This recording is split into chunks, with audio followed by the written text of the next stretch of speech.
Hello, good morning everyone. Again, I'm Coach Ann of Anytime Fitness McKinley.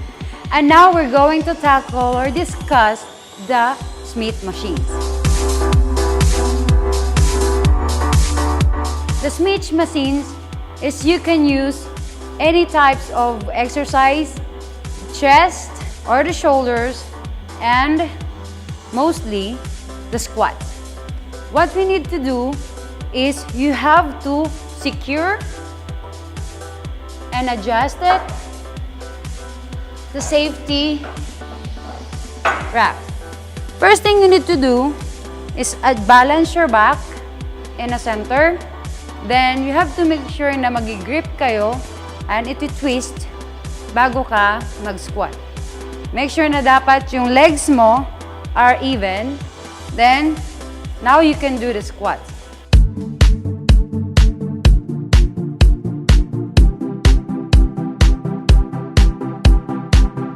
Ang hindi lang po pwedeng gumamit ng Smith machines pag sa squat ang workout nyo, yung may mga knee injury.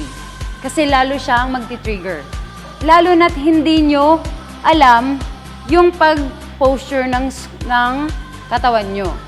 Dapat mag-ask kayo ng personal trainer na who's on duty para mas safe tayo.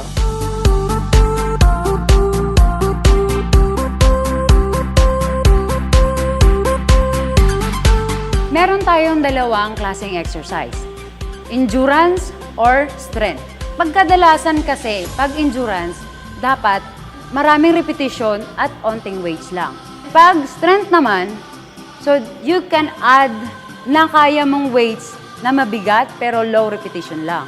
For the beginners, if ever na gusto nyo mag-squat dito sa Smith machines, make sure na even yung legs nyo and then kailangan nyo lang siyang i-squat ay 90 degree. You don't need to add ng plates dito sa bar kasi itong bars itself is 11.4 kilos. Kahit ito lang ang practicean nyo, mas okay na. Kasi, for beginners, hindi mo na kailangan biglain yung muscles mo. It can cause injury also. 12 repetition and 3 sets. So, contract your legs pag bumababa. Then up. Doon nare-relax yung legs and then yung glutes i-contract.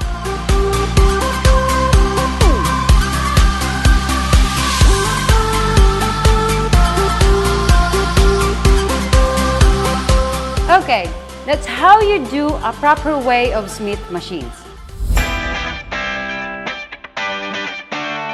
For everyone na may question at gustong matuto nito, kindly visit us at Anytime Fitness McKinley Hill or visit our website www.anytimefitness.com or like us on Facebook, Anytime Fitness McKinley Hill. Again, this is Coach Ann of Anytime Fitness McKinley.